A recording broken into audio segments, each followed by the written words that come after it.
we are going to, well, I'll give you just a very brief introduction to the I3C and to MIPI.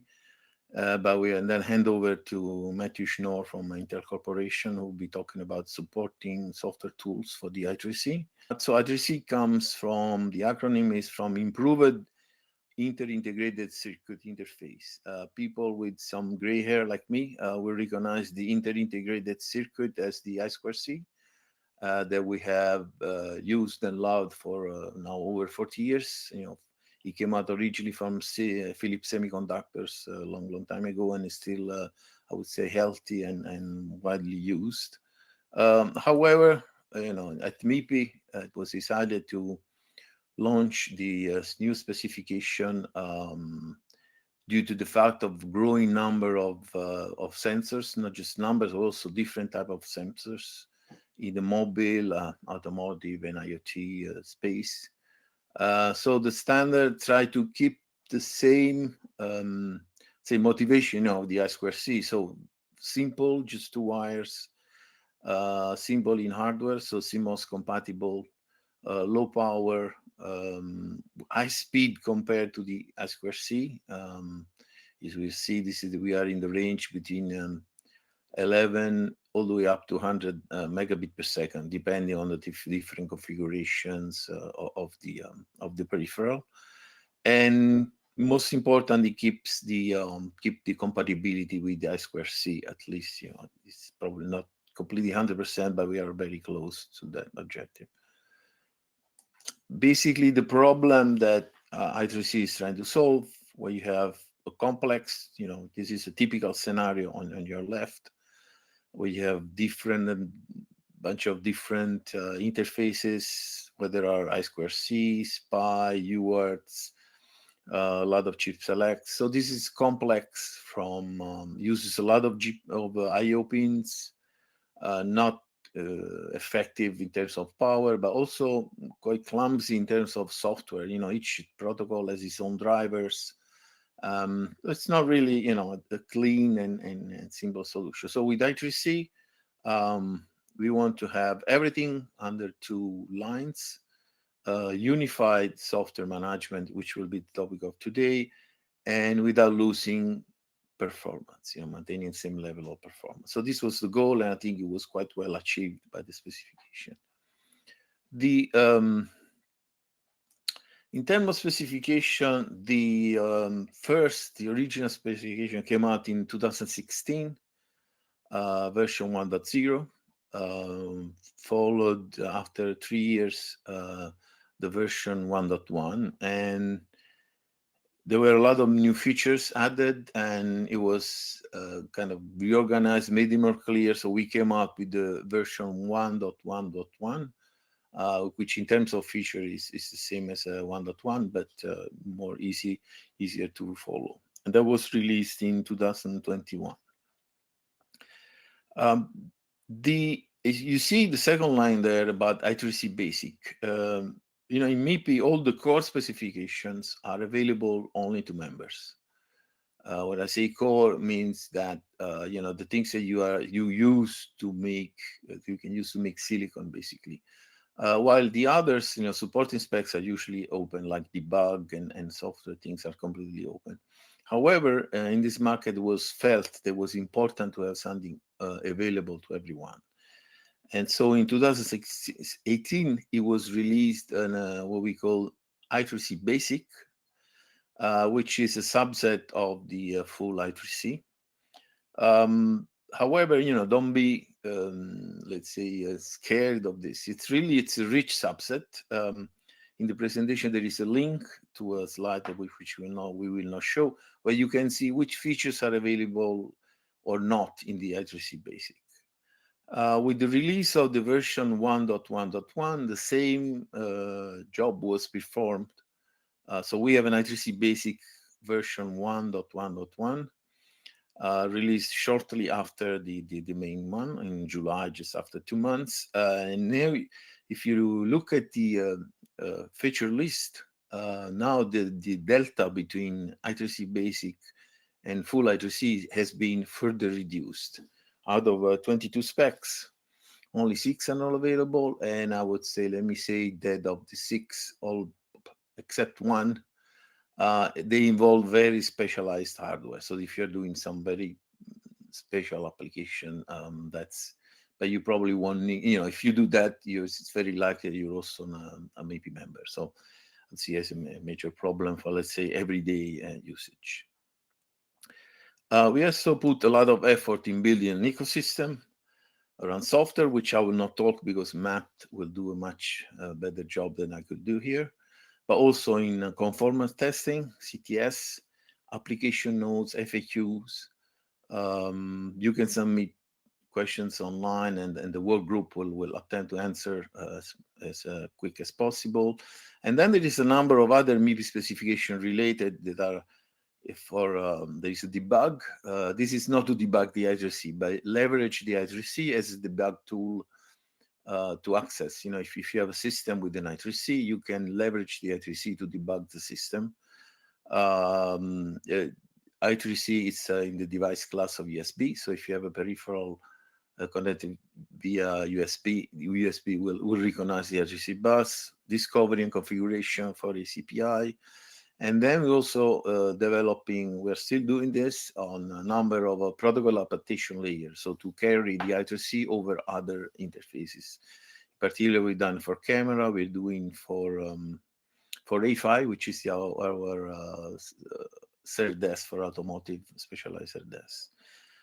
Plus, there is a number of tables which you can define the device configuration registers and the kind of devices on the bus and so on. These are openly accessible. You can see what kind of device have been defined. Okay, that said, I think I exhausted my 10 minutes introduction. With that, I would like to hand it over to Matt.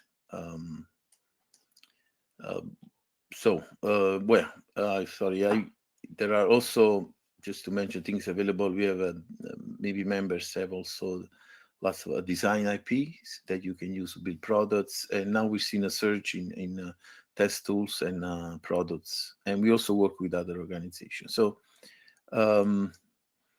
So with that, Matt, if you come on stage, and I'll hand it over to you.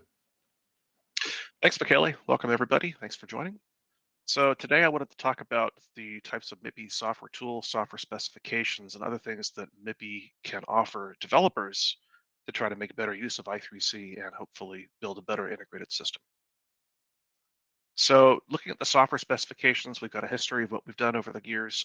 We have our first version of I3C host controller interface, which we released in 2018. This offered some basic, command response flows, some basic configuration, and defined the operating modes for how software can interface with the controller and get commands in, get responses out, monitor the data. Not long after that, about a year later, we also released our first version of Disco for I3C. And Disco is not just a series of dance moves that were popular in the 70s. In this case, it stands for discovery and configuration. So we have a way to describe how to discover I3C controllers, I3C target devices in a system. These are typically built into a firmware resource, could be UEFI, could be ACPI. And this basically lets you describe what devices are there, what the characteristics are, how software could find and discover them, so that when the driver loads up, it says, oh, look, there's a resource. I can go pull everything I need from there and find the target devices. So after that, we released the next versions of the host controller interface, and the most current versions are, 1.2. We've got some interesting new optional features here, which I want to talk about in a bit.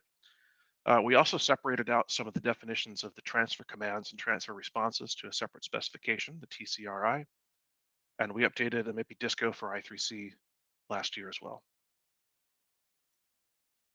So the benefits of having a host controller interface specification is you get to standardize some of the core behaviors, and you get to make sure that software has a good standard way to find the device, to get to the targets, to send commands, get responses, get notified of interrupts and everything. So this actually helps you get a good ecosystem for developing software, which means that people who use standardized host controllers don't have to go reinvent the software drivers to talk to them. They can make use of that and not have to redo all the software themselves. Our host controller model lets you talk to other targets that are I3C and other I2C targets. We now also support communication with secondary controllers and being able to pass control of the bus back and forth between you, the host controller, to a secondary controller device. So again, benefits of standardizing the interface here. We get common software drivers. We get to focus on it, let the application developers focus on the high level, like what you're sending, and not have to worry as much about how to talk to the basics of the controller. And it's also flexible. We have a mechanism called extended capabilities, which lets people who want to implement more advanced things go ahead and do those things, but still work within the standard way of talking to targets. So I touched on this earlier. We have, the version of I3C HCI. The first version was adopted in 2018. We support up to 32 target devices. We support all the features or most of the features defined in the I3C and I3C basic specs that were available at the time. We support standard data rate and a couple of high data rate modes.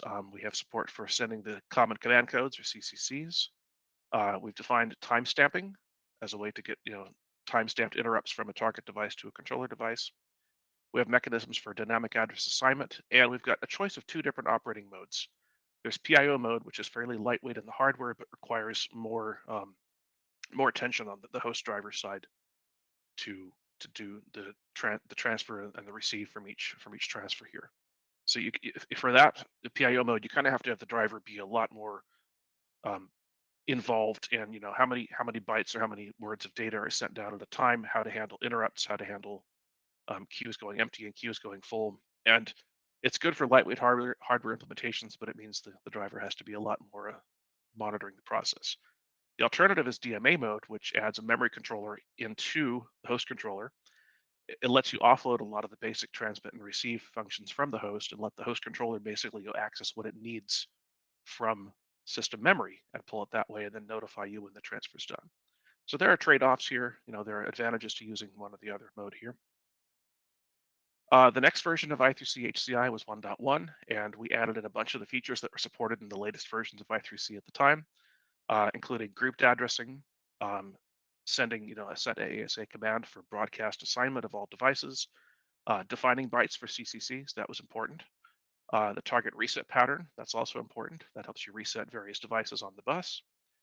We had some new error handling methods. We added scatter gather support for DMA mode, and we kind of expanded and clarified the spec in a couple different ways based on feedback. And one of the pieces of feedback we got was, hey, this PIO mode is not as easy to work with as I thought. So we went to the trouble of explaining more of it and kind of helping people understand what the driver needs to do to support that. The next version, 1.2, we'll talk about that shortly here. So yeah, I'm seeing some questions come up online, and we do have a Linux i3C HCI driver. It's available in the open source community. This was released in the mainstream Linux kernel tree about 2 years ago, maybe 3 years ago. And we are supporting, the version 1.1, as well as some new features that were originally planned for 2.0. Let's see, this is available on the market today. You can download the driver. You can use it with various host controller IPs that support I3C HCI, and you can get things working today.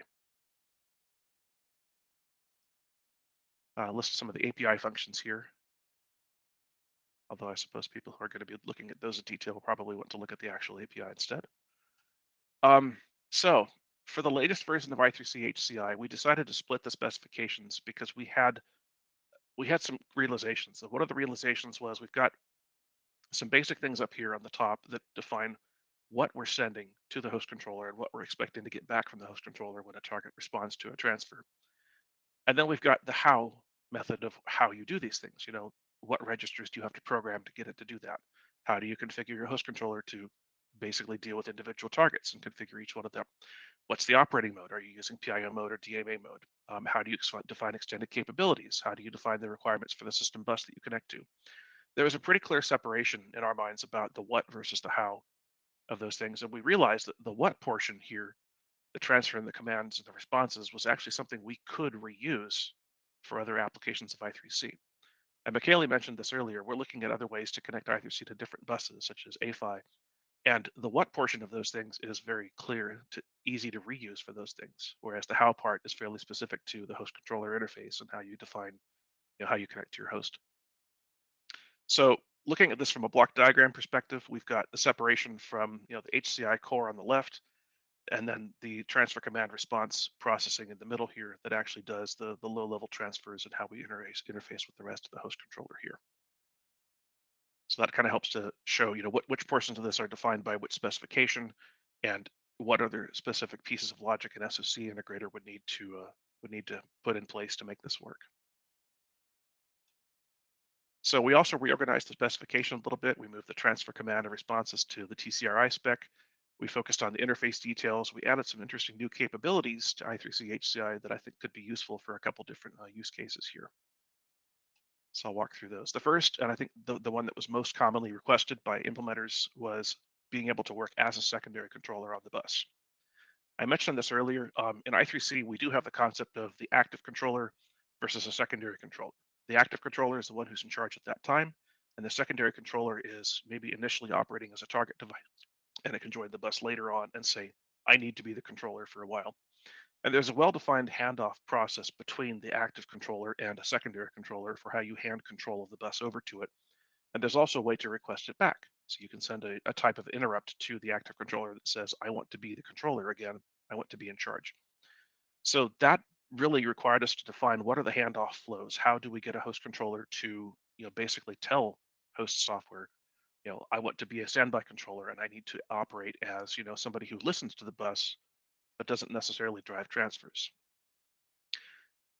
Also, secondary controllers need to basically stay, just awake enough on the bus so they can listen to broadcasts of, which new target devices are available. Have the addresses changed? What do I need to know when I get the controller role again? How do I properly manage the targets that are out there?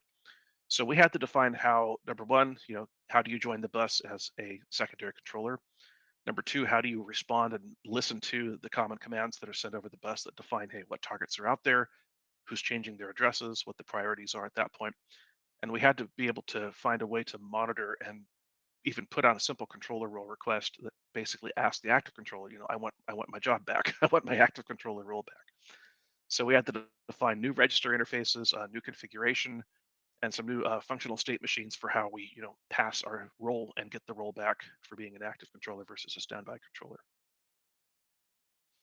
So we also had some clear feedback from implementers that they wanted a minimal use case, which is I want to start off with control of the bus. I want to pass controller away. I want to pass the role away, and then I want to get the role back. And I want to autonomously respond to things that are happening on the bus while I'm, not the controller anymore. For optional advanced use cases, we decided these were not necessarily going to be available or needed for every use case, but in some use cases they would be available. Join the bus as a secondary controller and then become the active controller later, receiving a dynamic address just like a target would. If we had dead bus recovery logic, which I'll touch on later, to be able to use that to see if the active controller is even awake or not, and then receiving CCCs regarding what targets or groups or other things are on the bus and what you need to be aware of. Scheduled commands. This is another one that we've had floating around for a while, and this basically lets you have a host controller that has either a table or a set of commands in it that basically lets you run those things at periodic intervals. So adding scheduled commands here means you have additional logic and additional tables and a timer for when you actually run those commands. These are useful for when you want to offload routine operations from your host processor into the hardware and have them do that automatically and then give you a periodic report about what happened. So there are a couple different handler methods here. It could be a simple table of entries, which are programmed in registers. It could be a command sequence, like, I need to march through several commands at a time and, have the response from one feed into the other. And then it could be a scheduled buffer. And the scheduled buffer is useful if you've got, a memory controller and you're using a DMA transfer interface to basically read the transfer commands from host memory, go through them one by one, and then send a response. And as the controller does these things for operating the scheduled commands, we basically write these up and package them into a data structure and then return it to the host that says, here's what operated, here's how it went. And then if there was a read command, that it also includes the read data from the targets. Dead bus recovery, I touched on this earlier. Basically, when a controller capable device joins an I3C bus, it has the option of basically testing the bus to see if there's already an active controller. And if it does find an active controller, it should join as a target, and then it should say, okay, I'm going to get an address. Maybe I'm the secondary controller later. I get to request. If it tests the bus and does not find an active controller, then the dead bus recovery mechanism lets you basically, take over the bus that might be non-functional. This was a use case that was requested by debug work group for a couple interesting debug cases, especially for a separate debug probe that plugs into a bus that has targets on it, and the controller might not be awake at the time. So with this, you can actually plug in and actively detect, you know, is this enabled or running, or do I need to take over and be the controller at the time? Credit counting. This was another application that came to us as we were getting things working for some interesting implementations. And what we found is that sometimes there's latency in the host software stack where we don't know how many interrupts have come through. And this is especially true for I3C applications that rely on interrupts, IBIs, to send a lot of the data to the host. Um, and with a credit counter, you basically have the option to get things working in a kind of a fair share manner. I3C says that the lowest dynamic address is the highest priority for interrupts. So if you've got a bus with multiple targets, you have the option for one target with the lowest address to basically get all the IBIs, get all the priority and win arbitration, and the other ones have they don't have the same opportunity to do so. The other use for credit counters is if you've got a host, again, and applications where you're getting a lot of target interrupts with data coming in, your host system has to allocate memory to handle the IBIs and the data that comes with them. And in cases where you can't allocate that memory quickly enough to receive all the IBIs, get that data in, process it, and then make new memory available, you temporarily need to get the host controller to put its hand up and say, okay, target, I need you to stop for a time and let me get some more memory allocated, and then I will tell you to go again. So that can be done automatically with credit counting. With the mechanism enabled, you basically have a host controller that can automatically tell targets to stop or restart sending interrupts, especially interrupts with data, as soon as the host grants them more credits to send that data. So this one we see again being used very frequently in mechanism and buses where there's a lot of data coming in with interrupts, whether that's a streaming flow of trace data for debug, or whether that's just your responses to various commands or register writes or things like that, or register reads. The credit counting mechanism lets you kind of control how much data is coming through and make sure that it doesn't overwhelm your host and run out of memory or things like that. I want to touch on MIPI Disco for I3C here. We've got a way of basically describing what controllers and what targets are on the bus. I think I mentioned this a bit earlier. This is basically something that you can store in platform firmware, such as ACPI here. You can construct the data structure of what targets are available, on what buses are available, and how these things are configured. One of the things we've done in the latest version of Disco for I3C is have a way to define, what the maximum, supported bus speed is. In theory, I3C can run all the way up to a maximum clock speed of 12.5 megahertz. In practice, depending upon your platform, there might be cases where you have to run that speed slightly slower just because of increased bus length, bus capacitance, the number of targets, and how things are configured physically. So we added in some ways to describe, what's the maximum transfer speed that this bus can actually tolerate. And then when your driver loads up, your driver can read the ACPI firmware here, read the descriptors, and say, okay, this is how I need to operate on the bus. I can't go faster than this amount of speed because that's not supported.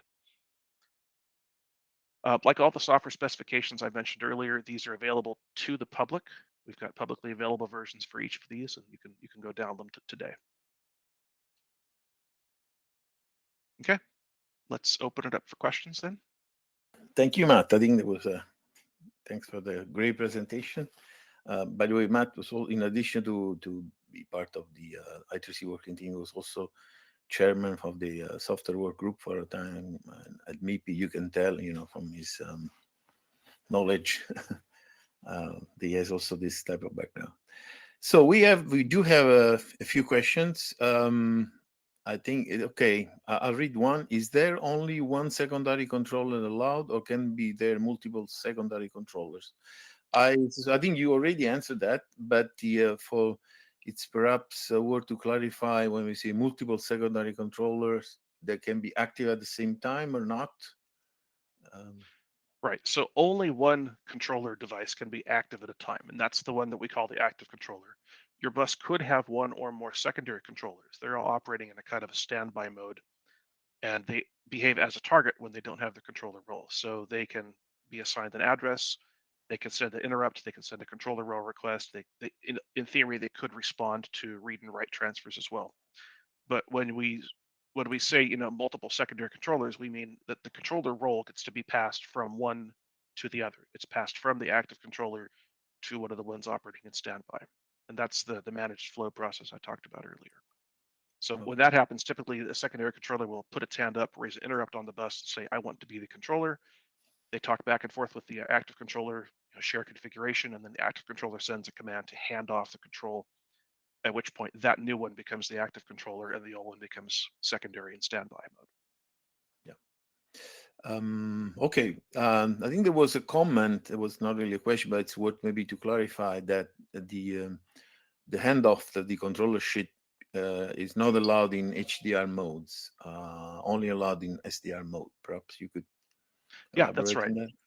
Yeah, the handoff happens with a special CCC that says get active controller role, and that's how the active controller basically talks to the secondary controller that it chooses to take over and says, "I'm handing control to you."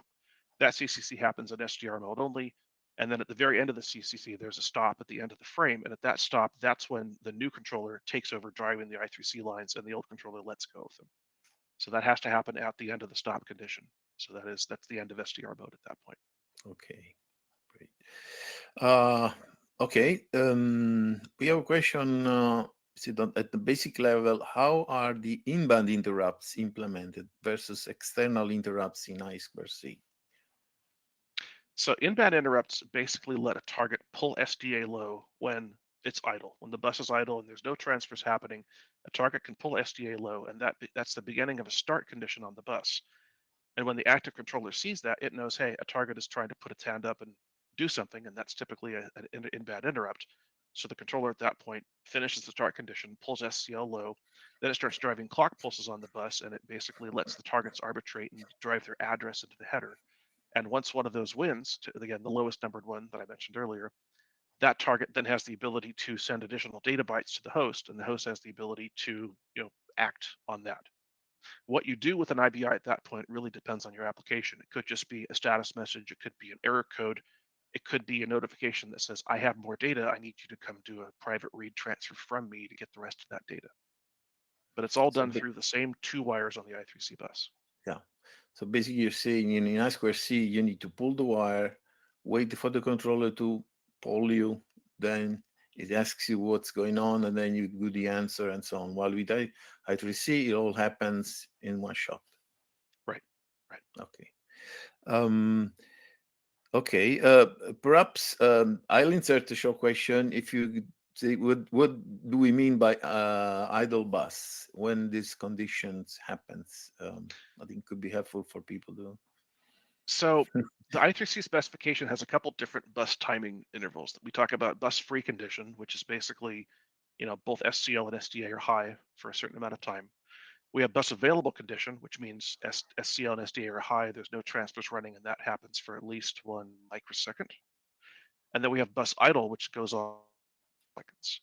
And I3C uses each of those three intervals to basically tell other controllers or targets when is acceptable to do something. For example, you need to have a minimum bus free condition of a certain amount of time between a stop and the next start for a transfer. Bus available condition is used by I3C targets who look at the bus and see that it's quiet for a time. And that once the bus available conditions happen, they know that it's possible for them to pull SDA low and start an inbound interrupt. Bus idle condition is used for hot joins, where we want to make extra sure that a brand new target device joining the bus that needs to go send a hot join request, it has to wait for a certain amount of time to make sure that it's not in the middle, it's not clobbering some other transfer that's happening on the bus because it just joined, it doesn't know what's happening and going on. And that's why the bus idle condition is 200 microseconds long, because that gives the target enough time to basically listen for the slowest possible transfer, catch any clock transitions that might be happening, and know that okay, now it's safe for me to go ask for an address. Okay. We have a question which is more on the market. I don't know whether. How often do you use virtual target in the industry? That I think this is not specification strictly. It's really more on the market deployment. I don't know if you would like to add anything on that, but I feel that it's more not strictly on the spec. Spec allow virtual targets, but it's really on market deployment. So virtual targets are a fairly new feature for I3C. I guess it's going to depend on the person implementing the target device to see does virtual targets work for the use case that I want to do or not. For virtual targets, it could be as simple as two different I3C target pieces of silicon packaged into the same package, sharing the same I/O pins. It could be a lot more complex where you have a common peripheral that's sending data to and from other logic blocks on the same chip. It really depends on what you need to do. So we're still seeing this feature start out. We have not seen a lot of implementations yet that do it, but we got some strong feedback from implementers that this was something that we wanted to define. So it's kind of a wait and see mode. Okay. So does each controller determine the maximum operating frequency by itself, or is it shared between controllers, the maximum operating frequency of the bus? This is typically something that is programmed into the controllers as the system integrator looks at them and says, I need to operate at a maximum speed. And I mentioned this earlier for the Disco spec. You can the active controller typically has the Disco resource and it can read the maximum transfer speed. But I think the system integrator would need to make that information available to the other secondary controllers as well. If that wasn't done, you'd have cases where one controller knew it shouldn't go faster than say 8 megahertz, and the other ones, as secondary controllers, didn't have that information. They'd try to operate at 12.5 and they'd have some issues. So it kind of has to be a system integrator control. Okay. I think it's a question that was related to the interrupt. Mhm. Well, I'll try to read it. In I3C, it's implemented via CCC instead of physical pin to handle interrupt signal in case of I2C. Um, I guess we should clarify that interrupt is not handled by CCC. Yeah, it's actually the target pulling SDA low at the appropriate time. Yeah. There are CCCs to control when a target can send an interrupt. But the target itself just pulls SDA low, and that starts the transfer, the interrupt. How target will take control over the SCL? Let me say that basically in I3C, SCL is almost always under the control of the control of the controller, but perhaps there are a few exceptions why you might want to mention that. Yeah, there's a few exceptions. The first big exception is when a target that's a secondary controller is told you're now the active controller of the bus, and that's part of the managed handoff process for the active controller role. There's two other cases in which a target can drive SCL, and those have to do with the high data rate modes. I think I saw a comment go by about HDR BT mode. That is an option that BT can use. And basically, when you do a BT transfer, the controller tells the target, I want you to be able to drive SCL. Sometimes there's a bit you can set in one of the command byte that says I want you to drive SCL versus not. Also in HDR ternary modes, when the target is responding to a read transfer, the target always drives both SDA and SCL, and that's just due to the ternary encoding scheme that we use on the two wires. Otherwise, targets don't drive SCL, and this is something that we saw in old buses like SM bus that was based on I2C. There were cases where SM bus had a kind of a control arbitration process where one device could say, okay, look, it's my turn now. It's been quiet for long enough. I'm going to take over with that. With I3C, that's all managed. It's not just a free for all. Whoever grabs it first gets it type of thing. So those are basically the circumstances in which it's okay Yeah. for a target to drive SCL. Okay, great, thanks. Perhaps we should mention that for people not familiar with this HD read mode, that BT stands for burst transfer. So it's a way to pack data instead of streaming of bytes into packets with the CRC. So it's one of the way of doing a high transfer mode, high speed transfer mode. Okay, there's another question which I think it's fairly easy to explain. What happens when an IBI collides with an ongoing transaction? So Basically, yeah. if the target is following the bus available interval and it's not doing anything during a transfer, this isn't going to happen. And that's something that targets have to be careful of. They have to monitor SDA and SCL and wait for those to be idle high for at least 1 microsecond. And only then can they pull SDA low. If the target isn't doing that properly and it pulls SDA low at the wrong time, you're going to have transfer errors on the bus. Yeah. I don't know. We could mention also that while it's put in its own address, another target could do this thing at the same Yeah, time. So it's not really a collision, but it's really a address arbitration. So that's right. it's part of That's the right. let's say ongoing procedure. Yep. Okay, next question. It's fixed to operate at 12.5 megahertz in case of SDR mode. I think this is not mandatory. No, it's not mandatory. You can talk to speeds as I think the spec goes down to a minimum of 10K hertz. You can go very slow if you need to. There's no restrictions on how slow you can go between 10K hertz and 12.5 megahertz. Okay. So well, there was kind of back and forth. Somebody was saying, I think HDR mode is allowed to take control. That's not really. I mean, it's up to the controller to switch to HDR modes. Right, So it's right. The not. controller has to enter the HDR mode and then it has to address an individual target that says, I want to read from you. And then one of those bits in that command word basically says, okay, and you can drive SCL at the time while you're sending data that I'm reading from you. Okay. Yeah, this was more like a chat between Soter. Let me find. How many target devices can an host controller manage? So I3C defines a maximum of up to 32 target devices. Um, that could be anything from I3C targets, I2C targets, group addresses, virtual target addresses. In practice, it's probably not going to be the case that you'll have all 32 of those table entries used up. And just due to capacitive loading effects on the bus, you might not even be able to work as fast as you want to with 32 physical devices on the bus. But the maximum possible is 32. Okay, I think this is an interesting question. Are there any frequency restriction in mix and mode bus topology? In practice, switching from an open drain 12.5 megahertz for I3C targets to 1 megahertz for I2C targets and vice versa. So basically moving from I3C mode to I2C mode. So when the controller stops talking to an I3C device and starts talking to a legacy I2C device, I think it has to put a stop on the bus because I2C targets are not going to be paying attention while I3C transfers are happening. So there has to be a stop, there has to be a bus free condition, and then the controller has to talk to the legacy I2C devices at a speed they can recognize. And that's going to depend on whether it's fast mode or fast mode plus. And I think for fast mode plus, it's 1 megahertz. So that's basically how the target devices know the legacy I2C target devices know they're being talked to. Also, what we typically expect is that legacy I2C target devices have a spike filter, and that spike filter blocks any pulses that are shorter than 50 nanoseconds. So when you're running a mixed bus, the controller has to basically make sure that it's keeping the high time of the transfer shorter than 50 nanoseconds so that it basically gets blocked by the spike filter. So the I2C target never even really knows what's happening on between the I3C controller and the I3C targets.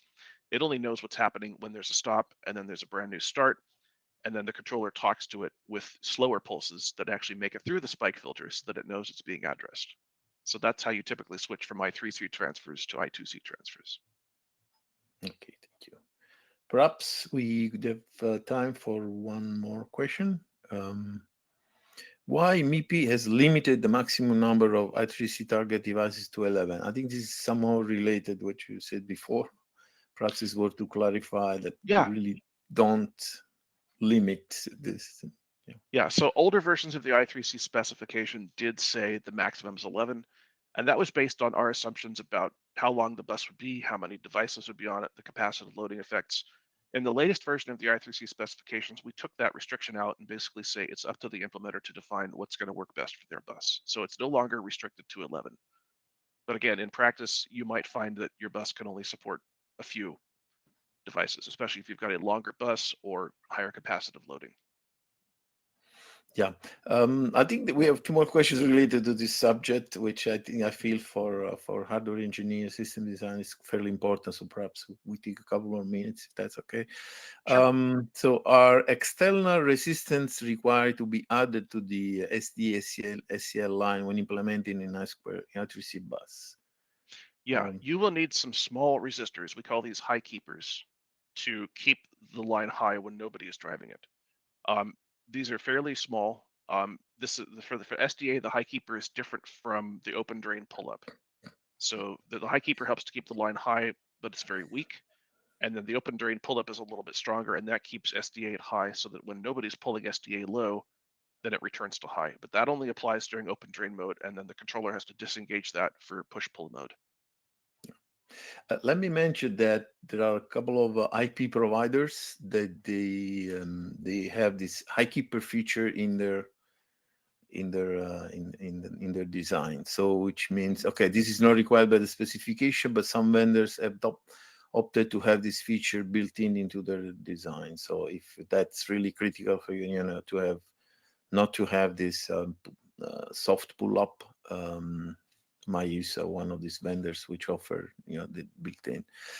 Likely, and I think this should really be the last question because I think we are at the time. Are there any workarounds to drive the I3C bus above the 50 peak of max load, 50 puffs? See. Yeah, so we've actually seen this in a couple situations. What we have to do at this point is increase the drive strength on the controller and also on the targets for SDA to make sure they can power through and get through that capacitance. But the problem with that is increasing the drive strength to the point gets you to where you start getting, you know, ring back. And we've had some issues with looking at, you know, non-monotonic transfers where it goes up for a bit, then it rings, and then it goes all the way up to the high level.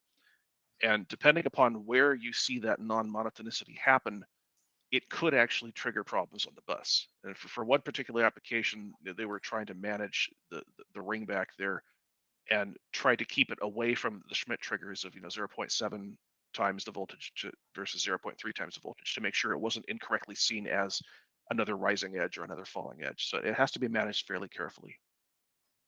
Okay. Okay, I think there are more questions, but I think what we'll do, we'll collect them and try to reply by mail. So at this point, we should probably get over with the webinar. Okay, thanks, Max. I don't know if you want to add anything or. Okay, Yep. great, thank you. Yeah, so in addition, what we said, you know, please, you know, you can invite you to get involved, and we also have here put a few links where you can get additional information, either to join the work group, join MIPI, get additional documents where you can download the spec. We'll also be present at the Embedded World in Nuremberg. If you happen to go to this show, we'll have actually 12 presentations around MIPI, and of the 3 of them dedicated to the I3C. Thank you for everybody for listening.